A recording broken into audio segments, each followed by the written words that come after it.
What's going on, everybody? So today we have the penultimate episode of the finale of She-Hulk. It's Ribbit and Rip It, I believe the title of the episode is. And this time around, the first 5 minutes of the episode, I was thinking, oh boy, are they just going to continue to give us the same schlack? And thankfully, they didn't. She's with the Frogman. He needs lawyer support because his suit malfunctioned when we find out that he used the wrong gasoline for his boosters. And his lawyer comes in. Who is it? It's Matt Murdock. Finally, Charlie Cox is coming in, and you're thinking, well, how are they going to play it? Are they going to play it like this frog idiot? How are they going to do this? And he comes in and he steals the show. I mean, every scene he's in, he is so good. He's so likable, but he's such a badass. Now, look, I've never seen the full Daredevil series on Netflix, but I've seen clips of it, and I know all about it. And obviously, his introduction in No Way Home, that was the introduction of Matt Murdock in the MCU. This episode gives us our introduction of Daredevil in the MCU, and I think it was awesome. Now, his new suit, she makes comment that it's like mustard and ketchup. It does. I mean, it's a cool looking suit. I don't mind it. It's fine. I think I prefer the red and black a little more, but this is not a bad suit. It's a fine suit. And, he explains really quickly to her that, what he is, what his deal is. He's blind, but he has this echolocation sort of thing that he's dealing with. He hears heartbeats, he's super sensitive to that kind of stuff. And, she buys right into it because, she sort of is blown away by him. First as a lawyer, but then as this superhero as Daredevil. She's kind of blown away by him on both fronts. And finally, they have such great chemistry. I mean, the Tatiana Maslany and Charlie Cox have such great chemistry, and I hope that they further their romance in the MCU further down the line, because if it's just a throwaway, they just sleep together for one night, it would kind of feel like a throwaway. But I hope that they continue this relationship because it's so palpable, and you actually feel something. It comes off the screen. The chemistry is just so enamoring, and I loved it. I think their performances were great.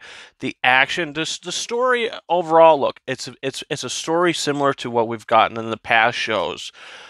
You know, she's going to a wedding. There's a lawsuit with Titania. This time it's a lawsuit, something going on where her costume designer gets kidnapped, but it's all elevated because of the better writing.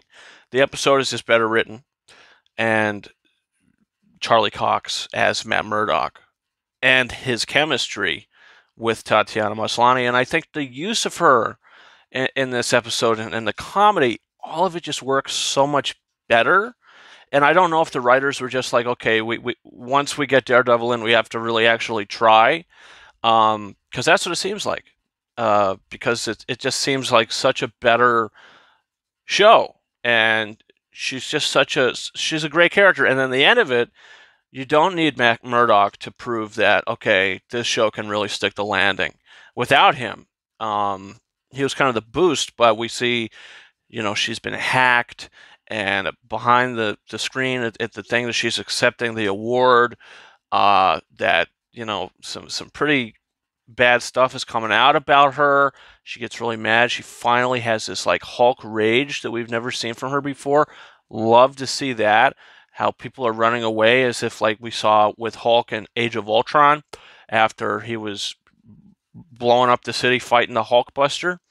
They're all scared. They're running away. What's going on?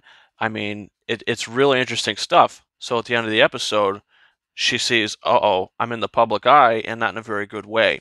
How is this going to wrap up? I don't know who's planning on stealing her blood. What's with we know who did it. We know who did it, but who's he working for? Are we going to find that out?